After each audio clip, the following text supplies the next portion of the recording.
Welcome to my ArundelBiz podcast, powered by Anne Arundel Economic Development Corporation. A podcast that celebrates the businesses and business owners throughout Anne Arundel County. Hello and welcome to a very It's Gonna Be May episode of my ArundelBiz podcast. That was for you, Christina, in our office. I'm Grayson Orfe. And I'm Steve Adams. And as Grayson said, along with memes supported by all the Justin Timberlake lovers out there, and flower displays on May 1st, and Cinco de Mayo, and farmers markets coming back, and Blue Angel shows, and hopefully warmer weather as well. Yes. There's a ton going on in May. At AAEDC, we're also celebrating the graduation of what is our 6th Inclusive Ventures program cohort, and the fact that it's Asian American and Pacific Islander Heritage Month. So with both of those last two things in mind, plus the warmer weather and outdoor activities, which we've kind of given away here by all the assortment of balls you see, we're very pleased to introduce today's guest, Jeremiah Batucan. He is a member of our 3rd IVP cohort and the owner of Peake, formerly Annapolis Social, an adult social sports league based in Annapolis. So, Jeremiah, welcome to the podcast. Grayson, Steve, thanks for having me. Yeah. Great to have you. Sorry I'm not Justin Timberlake. Yeah. We can all only wish, right? It's gonna be okay. Okay, I'm sorry. I'm done. I'm done now. I'm fine. I'm done. I want it with every question. So, to kick things off, can you tell us just a little bit about your background, how you decided to start Annapolis Social, then obviously turn it into the rebranded Peake Social, and also how many leagues you've got going on? Yeah, great question. So Megan Bell and I co-founded Annapolis Social League at first. Then we said, "Baby, bye," and changed the name to there we go. to Peake Social. And it was an evolution of the brand because while 70% of our players are Annapolis-based, we were running leagues in Crofton and Gambrels and Odenton. We're on Kent Island with the Edge now. We're in Gambrels with API. We have a cornhole league with the new Guinness Open Gate Brewery in Halethorpe. So we wanted to still focus on the Chesapeake Bay region and then also kind of be in the peak of your week if we could. So we want people to have more peak than valleys. Work is stressful, life can be tough. So we want to give you the opportunity to have an hour or multiple if you want to play multiple leagues a week, which a number of our players do, and just kind of turn it off and just get to go back to playing sports and socializing. So you asked how we started, and it was in 2019 we ran our first cornhole league with the Hampton Ales Festival, which is held at Maryland Live. And then we had big plans to start a kickball league, and we had Megan and I played in a number of leagues, and we were on the hospitality team together at our local church, and most of the times when we're serving, kind of open the doors, we're like, hey, here's how the week went with our sports, this past week, the game, the lineup, which is silly because it's kickball, but we're still competitive. She's an ex-lacrosse player. I played rugby a long time, and so we kind of just felt there was an opportunity to create a bigger league because there was a couple in town, but they were really just focused on kickball, and there were some volleyball leagues run by the city. But I lived in New York City in 2015 to about 2018, and granted they have 8 million people, and we have 650,000 or so in the county. So different, but there was still always something to do. And as a guy who hates sleep, I thought, there should be more stuff going on here. So we had. Well, let's launch this. And they say timing is everything, so we were due to start March 2020.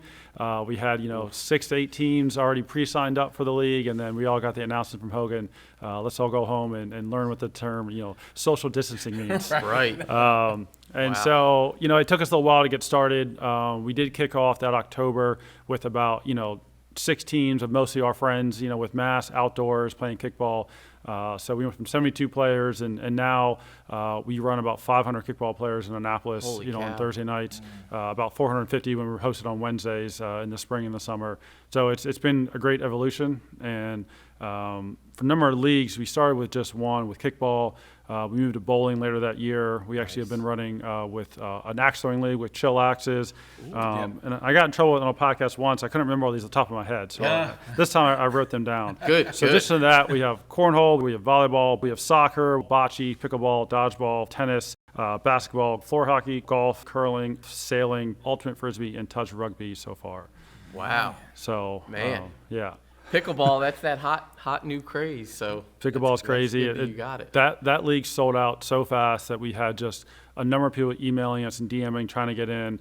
And we're very proud because, as a Terp, we have Alex Eng, she's in our league. We have Megan Taylor. She basically won the Heisman for lacrosse players as a goalie, which is like unheard of. And those two get to square up every once in a while in the pickleball court. And they're like, even though they don't have a background in pickleball, they're just athletes. And Right. so it's just fireworks. That competition is there. Yeah. We hosted our first, we did a college March Madness. So we showed up wearing their alumni gear and we had wow. UMBC, jerseys. We have AACC there. It was fun to see. And, I was proud. The Terps won the tournament, or at least half of Terp. And then it was NYU, was the other teammate on that squad. So Wow. That's great. So mentioned before, you are a part of the IVP family, and so after a year of after your graduation, what were the things that attracted you to IVP, and how did you find out about it? I think it was good marketing. I think I jumped on your newsletter at some point. I think I saw it posted or someone mentioned it, so I signed up. And then, I saw the IVP program, and I said, hey, this looks interesting. And my father's Filipino. He moved here from the Philippines when he was in his late teens, early 20s, and he worked for some doctors in Potomac. They were surgeons, and they basically, they don't touch scissors, they don't touch their own grass, they don't do any of that stuff because their hands are that valuable. So they're looking for help, and someone said, hey, I heard you're a hard worker, would you like to come to America? And he kind of said, well, what's America? And lo and behold, he got here, married my mother, who's from Missouri, so biracial family, and I thought, well, I never really considered myself a minority, really. You're never sure, hey, does this count? Does this not? I started at Central Middle, which is the South River High School district, predominantly Caucasian, went to Annapolis High School, predominantly African American, and the Asian community was always maybe 1 or 2%. I know all my fellow Filipinos that are work downtown and stuff, and it's always fun. And that's what kind of attracted me to it. Say, hey, here's an opportunity to connect with people that identify with their heritage, and then also want to kind of infuse that into their business to a degree. So I thought it was a great fit. The program, what Will and Mr. Brown and them run, has been awesome. A year later, I still talk to a number of them, still connect with Will on some of the events that he runs. We see you guys at the social and the mixers. So obviously a shameless plug, but if you haven't thought about it, you should. You should jump into the program. I share it all the time with people that are up and coming, because it's some people go to Harvard for the degree, and most people go to Harvard or any business school for the connections. And even with IVP, just opens a ton of doors that probably would not be accessible without it. Yeah. So what was some of the experience that you gained from it? What was one of the things that you were like, oh my God, I wouldn't have learned this outside of this program? Yeah. And, a lot of the focus in IVP is on marketing, and it is on accounting. And I got my marketing degree from Maryland. I got my accounting degree over COVID from ACC because I figured I'd be running my own books. So that turned to the information was already set there. I think the wow moments for me was just interacting with the fellow cohorts, hearing what they were struggling with, hearing how they were trying to get their business started, hearing, the challenges they had. And, it's a win-win for us. While most of our leagues you would consider a B2C, we're trying to bring consumers in to be members, to be players, but we also interact a lot with businesses and saying, hey, if you look at a lot of our shirts, we do a lot of partnerships with First Home or Rehab Reform. So understanding from a business standpoint, you're really struggling to stand out. You're really struggling to connect with an audience that's not online, not on Facebook. They're on TikTok, which you can't target as well as you could Facebook and Instagram. With the iOS update with Apple, you can no longer kind of jump into their phone and follow them around the internet like we used to. too. So some good, some bad to that. If you're a business owner, probably more bad. So hearing their challenges, I was able to adapt my business. What's our pitch and unique proposition to a business saying, here's our ability to connect, because they open 85% of our emails because they want to know where their game is. They want to know what the bar is afterwards. Right. And so it's an ability for us, I think, just to learn more on the B2B side of the business. But also it's just, Will makes you do an exercise. He's like, how do you get to $1 million business? He said, don't just say it, but also put it into a spreadsheet, show the numbers. And I was looking at our growth, which looks, very impressive over 3 years, humbly. But at the same time, to get to that number, it's like, well, we got to do a lot more work in this area. We got a lot more work on expansion. So now looking at the Volt Fund, how do we use that to kind of be able to afford facilities or afford, purchasing or acquiring new leagues or partnerships? Like all that is kind of the next step. And I realized we were pretty far from getting to that 7-figure mark, and that was very helpful. Yeah. So what were some of the biggest things that's happened in your business since then? Well, we have expanded. We signed a partnership with 2 different facilities, one being AAPI in Gambles with Steve Alton, and has been awesome. We also launched in Kent Island for the first time with Bobby Woolley and those at the Edge Arena. Being able to utilize a facility like the Guinness, Open Gate Brewery, which is owned by Diageo, a massive, basically Fortune 500 company. Those were huge wins. And again, just spending more time on letting our commissioners, because we love our staff, and we've grown from having probably 6 or 7 refs that we were paying to now I think there's like 27 different people that in some way or capacity are working with us to help run or facilitate a league, either officiating or just being the commissioner. And we do treat them like commissioners. They are the mini Roger Goodell of that league, which he's not always well liked. So maybe the David Stern maybe of that league. And the players get to know them, and they really become the face of it, and we just support them with everything that they need. And that gives us more time to say, hey, how do we launch something else? Or this seems to be missing in this market, and we'd love to bring it. Because at the end of the day, people want to be social. They want to connect with others. Especially after COVID. Oh, yeah. I mean, we had 2 young girls in our league who I guess met on BFF Tinder, they told me. I didn't know you could find friends on Tinder. Friends, so it was like that. And they said, we don't like kickball, but we want to meet someone because we've been in our house, moved here in February to Annapolis, and we've been stuck, until now. And there might have been some drinks involved. And she was like, oh, we're great at kickball. We're going to be the best, blah, blah, blah.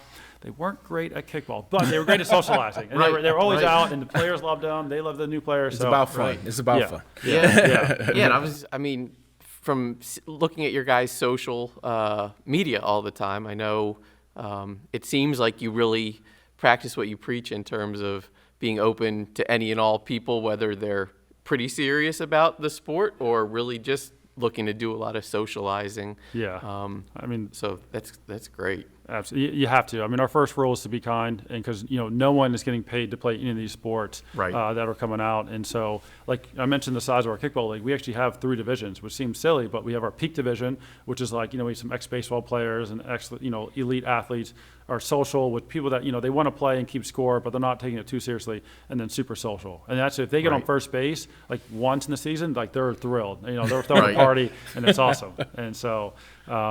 We spend a lot of time, and we run a lot of events that connect people, even almost as a loss leader for us. We went to the O's game, this past, now it'll be a few weeks when this airs. But that we just kind of put together, here's the price. We basically make nothing off it, but we just want people to get together, enjoy the game. And, if you haven't been to a game with 50 of your friends, it's a whole unique experience that is way better than, going with a few friends. It's still fun, but this is like awesome because it's a lot more socializing. Yeah, so, right. Yeah. That's awesome. And I'm just curious, this is a follow-up question to all the leagues and all the growth.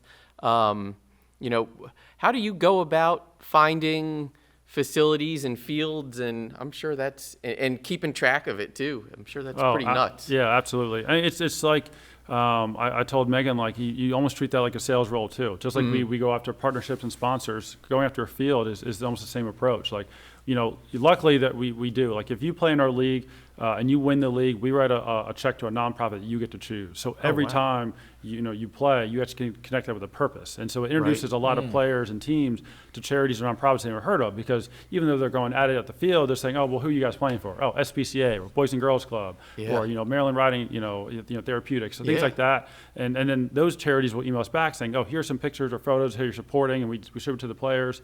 And it just makes it I think a bigger purpose than just going out and playing and having a few drinks afterwards. And so when we kind of say, hey, this is what what you're doing, what we're supporting, a lot of facilities are more willing to work with us because they say, oh, like this makes a lot of sense. You're not just focused on playing sports. We do the social events, but we're really focused on that community engagement as well. A rising tide lifts all ships in a town like Annapolis. That makes a lot of sense. Right. If I feel like if every aspect of the city or town that you're in isn't flourishing, then it's just going to either weigh it down. And so you got to figure out how to put resources behind that. And our players are awesome with their time and their energy. Bernie House is a great charity that supports, or really nonprofit, that helps women in domestic violence situations, takes them out, puts them in a home that's safe with their family, and they can only support so many at a time because obviously housing is very expensive. But a few weeks ago, one of their houses flooded, and Patty gave me a call and said, hey, if you have anyone that you know, let me know. And I said, well, hold on one second. So I posted it on our Instagram as a story, not even a post, not an email, as a story. Yeah. And I had to turn it off 12 minutes later because we had 15 people saying, I'll be there. Wow. Drive from Annapolis to Severn, rip out carpet, take out couches upstairs, drive it to the dump. And I said, Patty, you're good. She goes, what do you mean? I'm like, no, I think I have too many people. How big is this house? She goes, so you have 12? I said, yeah. She's like, we're good. I said, all right, great. And I always offer that to people. I said, nonprofits, hard work. It's not underappreciated. It's just sometimes under resourced, and that's kind of the lay of the land. I said, we can ever be a support you in any way. Let us know. And I met her at the Bernie House Gala last year, and then I got that phone call 13 months later. Right. And it's the same thing for any school or field too. Like if something happens, give us a shout and we can help out. We'd love to. Right. That's amazing. That's Yeah. awesome to hear. So thinking of your growth, what are some of the biggest things you're looking forward to in 2023? I know we were talking a little bit earlier about the Asian American and Pacific Islander Heritage Month event that you're going to be hosting. What are some things in 2023 that you're looking forward to, and then even beyond in the years ahead for the business? Yeah. So I think this whole next 4 weeks, as we sit here now, is just going to be very crazy. So there's a lot of events going on. There's a lot of new leagues. Like our new sailing league is launching or returning this May. You mentioned the Asian American Pacific Islander Festival, which is being hosted at the Arundel Fairgrounds. That's May 7th. It's the day after the Annapolis Irish Festival. So you can do a little bit of both. You can hit your Irish and Celtic background on Saturday, and then get your Asian and Taiwanese food and everything else the very next day. Yep. So it's gonna be a cool cultural weekend at the fairgrounds. We do a lot of work with Let's Go, so that's coming up right after in June with some great bands coming out. The boat shows will be wrapping up. Anytime the boat shows are in town, it's really exciting, and that ends technically April 30th, but right. Might as well be May. Yeah, close enough. But at this point now, we have leagues running 6 days a week. We started with just having one or two at a time, and some of those nights we have 4 leagues running at once. There's not really Monday through Thursday. Most nights have multiple leagues running. Plus we have a Friday night league. Plus we have Saturdays for football and everything else. We're just excited to see the growth and seeing people move around and try different sports. The weather's here. I think we're going straight to summer. It seems like a very cold spring and then 80 degrees right away. But I love the summer, so it's all right with me. Yeah, awesome. So wrapping up and kind of also following up on some of the things that you said earlier, being a Asian American business owner, what does that mean to you? What are some of the things that you find gives you an advantage from being in Anne Arundel County? Yeah, good question. In some ways, I joke that some days you feel like a coconut, or at least I feel like a coconut, because I was raised by my white Missourian mother for the most part. But I have this exterior shell that's a little more brown and tan. Part of it is also just more leaning in. I've been blessed to go to the Philippines twice and kind of see that culture. I just have a massive appreciation for everything that we have here. My family in the Philippines, they have cinder blocks for their walls. It's dirt floors with basic rugs and mats laid on top. Part of the chore is taking the water buffalo to whatever river or body of water before you have to go to school. Wow. So when you look at the disparity of what we have here versus there, one of it just makes you say, hey, what a blessing to be here. And we can complain a lot that we're not perfect, and no country ever will be, but obviously there's a ton of opportunity if you can go after and seize it. The Philippines has about 100 million people living in the population, or at least the landmass size of South Carolina. So that's how dense it is. Wow. So 1/3 of the U.S. almost living in one of our states. is how it kind of translates. So everyone's going after what little work there is.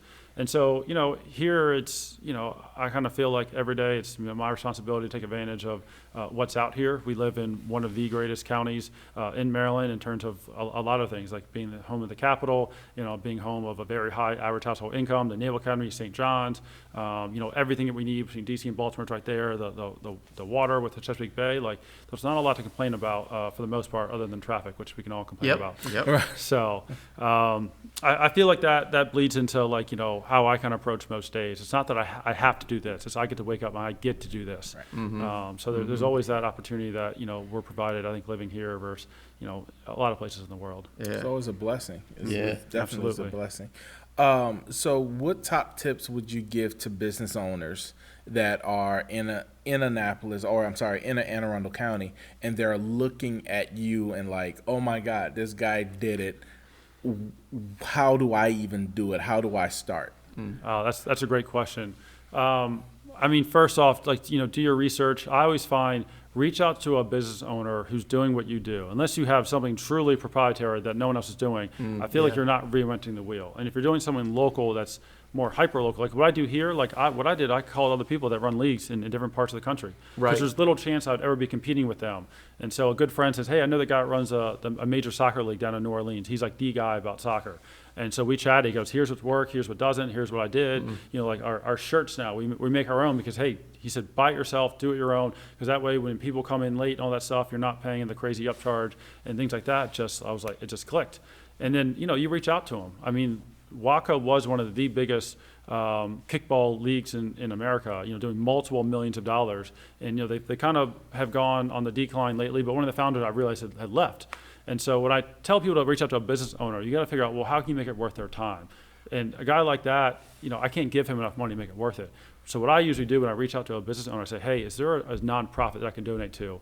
Or, that I can buy some, basically it's the same idea of like buy someone a cup of coffee. Well, they're virtual, so I can't buy them a cup of coffee. So I say, hey, can I donate to a local nonprofit in your name if you give me 15 minutes of your time to talk about your business? Smart. And so while he might think or she might think that, well, my time is worth more than, let's say, $50, he's going to say, well, that nonprofit needs that $50. So it's more likely he's going to say, okay, great. And once you get him talking about business, that 15 minutes turns into 15 minutes almost every time. So you steal what you can, and you just, be very appreciative. You always follow up 6 months later saying, hey, this is what we're doing now. Thanks so much for the advice. And what you feel is they usually circle back. So I feel like don't try to do it yourself. Find someone who's done it before you. There's tread marks on their back, and to just figure out what you can avoid from a pitfall standpoint.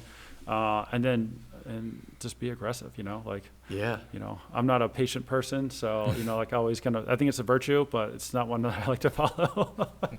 That's awesome. And going all the way back to what you were saying about IVP, and as you just said, not being afraid to ask questions and you're obviously a very powerful networker, so just constantly networking, that makes a lot of sense. Yeah, and and just lead with value. I try to do that, when we can. There's a lot of events that we worked with that, we didn't ask for much for, saying, hey, do you need more volunteers? Do you want us to share your event? Do you want us, or a nonprofit, things like that. I always feel like it comes around. It's a small town for as big as the county is, a small, area. If you want to get into business, I feel like anybody should try, in theory, to be the mayor of your town. So it's more of a saying than it is don't actually try to be mayor, because I would never want that job. Yeah. Gavin or whoever takes it next and keep it. Yep. But you should be enough connected where you can kind of feel like the mayor of the town, because it just, again, opens up doors. People think about things and they go, oh, do I know someone that does that? Oh, yeah, so-and-so does. Right. Or you can be the connector and say, hey, a lot of people just call me saying, do you know a person that does this? I said, yep, here you go. And so it kind of builds on itself. Yep. Yeah, that's a lot of what we try to be for business owners throughout the county. Whatever question they have, make friends. They can come to us. Make friends with Steve. You know, like what we did the Military Bowl was awesome. You know, like got to hang out in that suite, and there's and meet lots of. It was like the croquet match, like where you go there and you never watch croquet. That was I think Duke was playing football against someone. Right. I don't know because I was so busy, like just networking and talking. Like it was a blast. So make friends with Stephen Grayson here. Is another piece of advice. Yeah, we like to hear it. So obviously, you said you don't like to sleep a lot, which is obviously good because you got tons of leagues. You've got what's a growing business to run. what are just a few of the things you like to do or places you like to go in your little bit of, non-intramural, non-business time? Oh man, you're gonna get me in trouble because I like to go to a mall and I don't. You can name drop as many as you want. Yeah, right. I mean, when I'm downtown, I'm biased, but and not biased. I think the best crab cake downtown is Dock Street. So I spend a lot of time there getting food. Yep. I'll go hang out with Beansy, get an Irish shooter at McGarvey's. Yep. I love what the Foxes do just in general. So the new Parley Room, that new patio that overlooks State Circle, just does great cocktails. Andrew and John Miller are doing an awesome job there.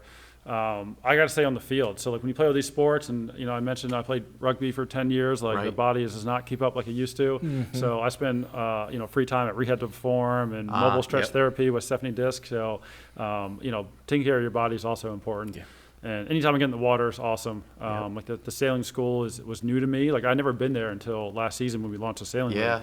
And now I'm always finding, hey, do you have a meeting? I'll just show up at your place. Yeah. And they've been around 60 years. I know, who knew? Yeah, and I was crazy. Down at Beme Beach, and I'll show up at a meeting 2 hours early by accident. Yeah. And just hang out, work. I got their Wi-Fi. So anytime you're in the water is awesome. But and also I think we're blessed that the town does events where a drinking town with a sailing problem or vice versa. Right. Yeah. So anytime there's an excuse to have e-sport tug of war, whatever it may be, something like that, it's gonna be a good time. Yeah.